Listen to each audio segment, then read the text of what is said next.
Hello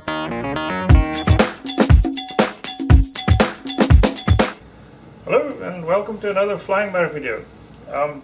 It seems that several of you guys out there enjoy to see videos, of setups and so on, things that I do that you might be able to copy and follow to help you when you try to do something similar. And this is one of those videos where I'm going to try and show you how I did something. And again, just like always, this is just going to be one way of doing it. You should be careful of being too dogmatic about these things. There is a lot of very rapid development in the world of RC and FPV and so on, first-person view. So what I say here is going to be, just the way that I do it, and you should see it as that. It's not necessarily, the best way for you to do it in your circumstances. However, it might be something that will give you some guidelines, at least as a place to start. So let's get into it. The airframe, of course, the Skywalker. The Skywalker has been around for several years now. It's one of those classic airplanes in the FPV world, and it's for very good reason. It's because this plane really has exceptional flying characteristics. Now, it is not the kind of plane that you're going to use for hot dogging, for aerobatic flight and so on. There are better planes for that. Now, if you want to do hot dogging, Top Gun type style, flying, going into rolls and loops and high-speed maneuvers close to a mountainside and so on, this is arguably not the best airplane. Something like a Zephyr, or if you can get hold of one of the new trucks, things like that from Right Wing RC, or a Chimera that you can get from Stone Blue Airlines. Those kinds of airplanes will be much more appropriate for that style of flying. However, if your objective is to go and fly some long-range FPV, or just relaxing FPV within visual line of sight, on a lazy Sunday afternoon, you just want to sit back and relax and have a plane that is efficient enough to give you a long flight time, that is forgiving enough that you can just relax and enjoy the scenery, and it's a stable platform so you can get some really nice aerial video from it. Then the Skywalker is hard to beat. It's really good for that purpose. So let's start with a couple of general remarks. One of those is, although the Skywalker wing as it is, just stock, is quite good. It's good enough to fly. It does a good job. I do see an improvement in the flight characteristics if I put a laminate on it. The reason is that it makes the wing stiffer, so it gives you more precise control. You don't have to use heavy laminate. I just use a 3mm laminate for that purpose. But I typically will laminate the whole of the wing, of the main wing, and then I will also laminate the horizontal stabilizer. And then something that I like to do, let's take this wing off for now, is I will take a very robust, thick laminate. So I actually use a 10mm laminate. And then I will laminate the bottom of the fuselage. So this then gives you a nice hard shell for landing. When you're landing on rough surfaces, it will just protect the foam. And it's also kind of slippery, so it makes it easy and possible to, if you have smooth grass, to take off, to do a rise of ground kind of take off, just by sliding across the grass. So that's the other piece of laminate that I put on. The rest is pretty much as stock, except for something that you might want to do, and I always do that, is in the vertical stabilizer. I just put the 2 strips of carbon fiber vertically in the vertical stabilizer. It just gives it a little bit more stiffness.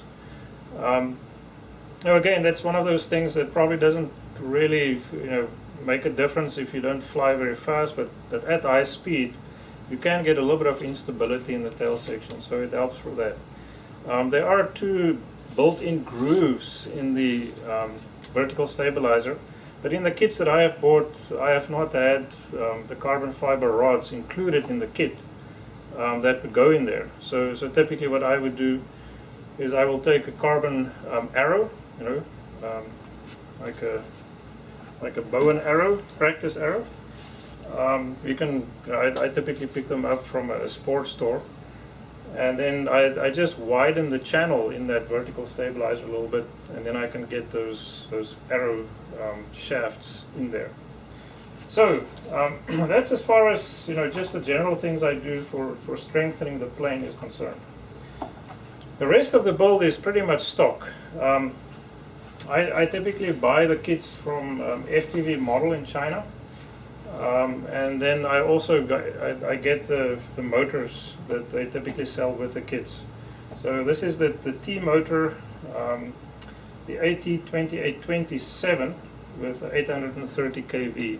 Now that motor works really well if you're going to use a 4S setup, which suits this plane very well as well. So that's a good combination with a 12x6 prop.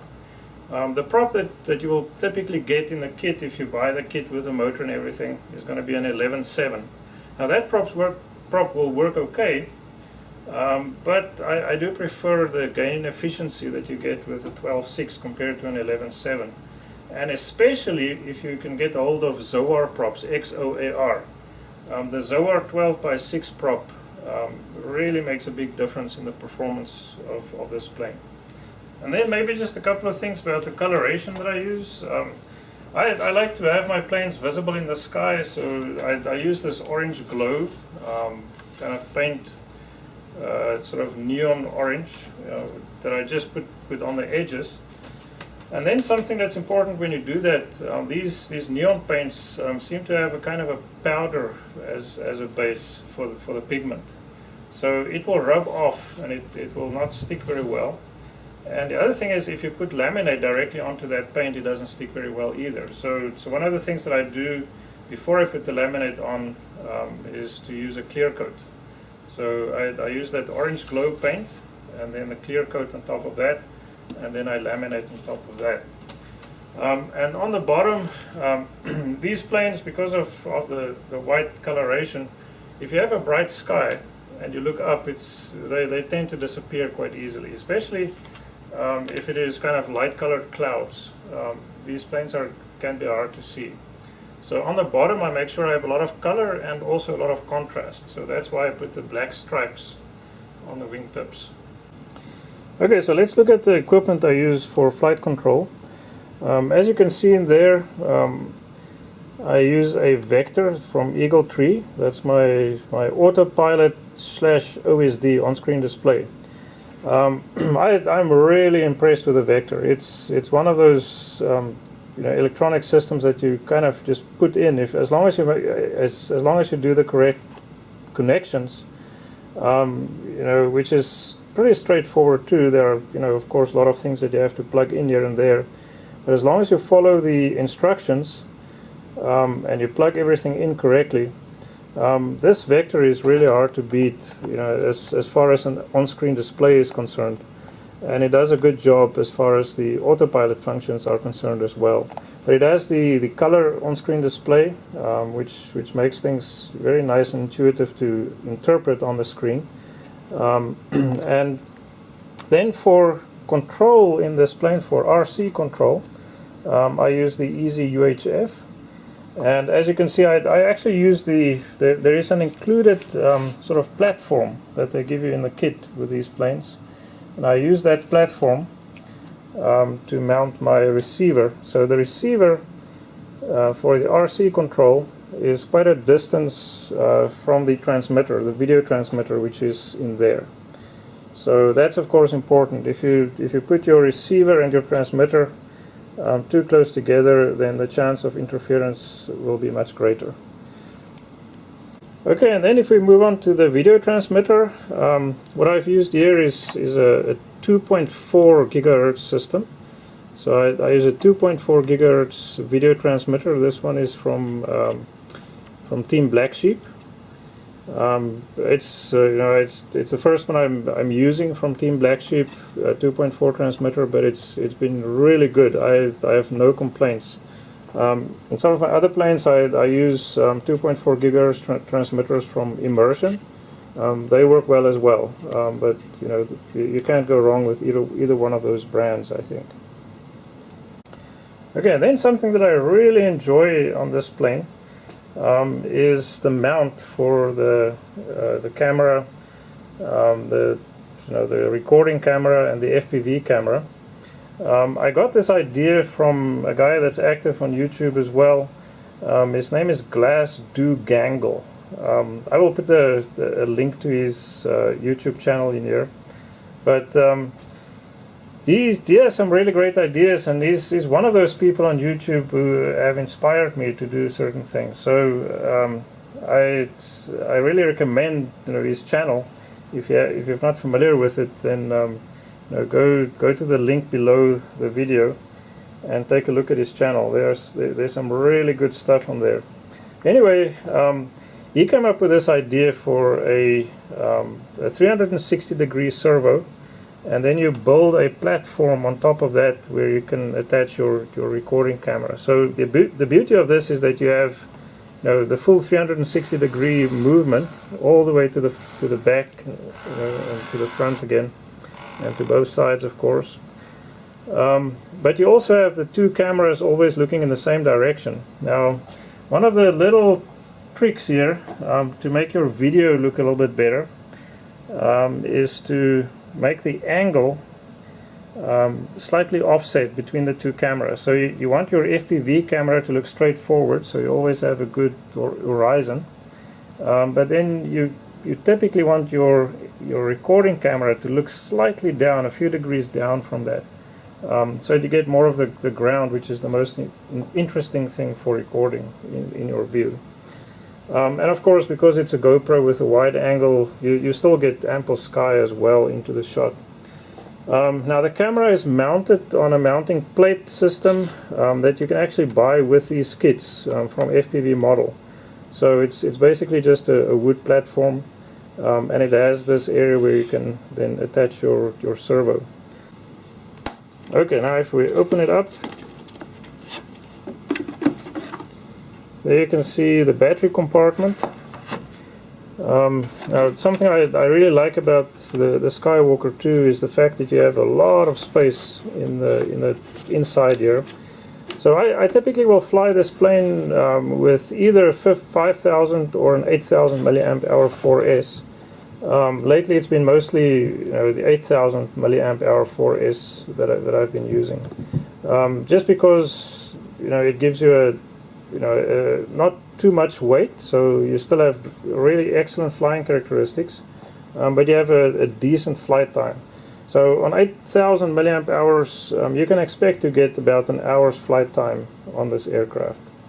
Okay, so just to recap, things that I would do to a plane to make it a good system for my purposes is the main wing gets color and it gets lamination.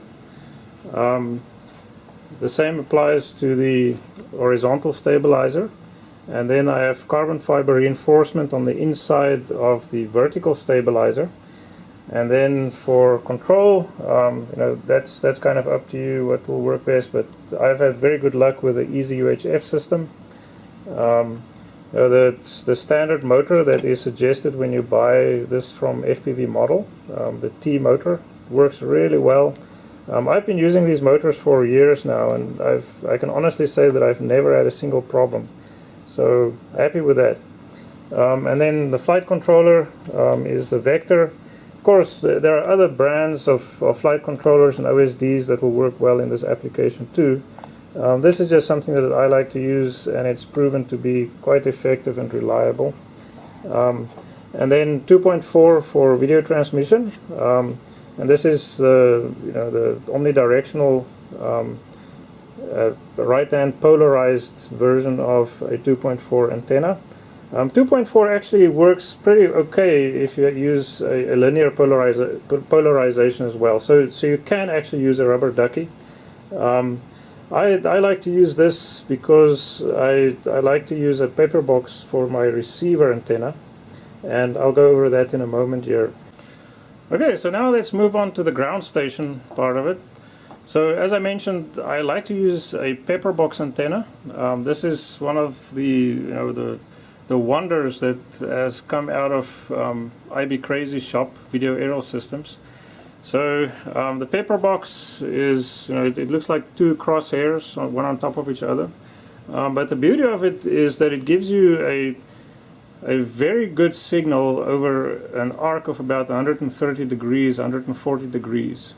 So when you fly out from yourself, it gives you a wide area in which you can actually fly effectively. Now, one of the problems it has is that the beam is kind of flattened, in terms of the vertical. So you have to be careful about flying above and behind you. That's where it seems to be at its weakest. But you rarely have a problem, because typically when you fly there, you're close by and you're coming in for a landing or something like that. So for typical FPV flight, the beam as it is works really, really well. And then I couple that with a Team Black Sheep 2.4 gigahertz receiver. So these guys make really good products as well. It's proven to be reliable. I really like the design. It's very convenient, it's neat, it's a good package. And something that is important here, it gives you a small, although it's a low resolution screen, it gives you the FPV view on the screen itself of the receiver. So that is a good backup system to have in case other parts of the system might fail. So what I do typically then is I will not use the 2.4 system directly in my video goggles or on a monitor. I retransmit the 2.4 signal through a 25 milliwatt 5.8 gigahertz video transmitter, and that then goes into my goggles, and or it will go into my monitor. So I typically, when I fly, I will use both goggles and a monitor. I will fly with the goggles, and the person who does my visual observation for me, which is, by the way, something that is necessary to do if you fly legally in the United States. So to be legal, you have to have a person without goggles who is able to look at the sky and look at your plane, to be able to warn you if there is a potential conflict with other planes. But it is very useful if that person has a view from the plane as well. So you can see and you can monitor parameters of the plane in flight as well, and give you a warning if he sees something that is maybe not as it should be. So I typically, when I fly, I will set up this antenna in a place that is optimal for receiving my signal. So that can be maybe a little bit up on a hill, or it can be a little distance from where I'm actually wanting to be when I fly. And then I retransmit the signal on 5.8, which I can pick up at a distance. So I can set the system up with my antenna up on a hill in the bright sun, where it would be uncomfortable for me in the summer if I was there. I can then go down and go and relax and sit on a lawn chair under a tree in the shade, and still get a perfectly good signal. So that way you kind of get the best of both worlds. Okay, so there you have it. That's my brief overview of one of the newer versions of the Skywalker, the Skywalker Evolution, built up as an FPV platform. So bottom line, would I recommend this to somebody starting out in this hobby? I can say, for sure, definitely. It is a forgiving plane to fly. It's relatively easy to fly for a novice pilot, and it is very versatile. It's capable. It's one of those planes that can be viewed as a kind of an SUV of the sky.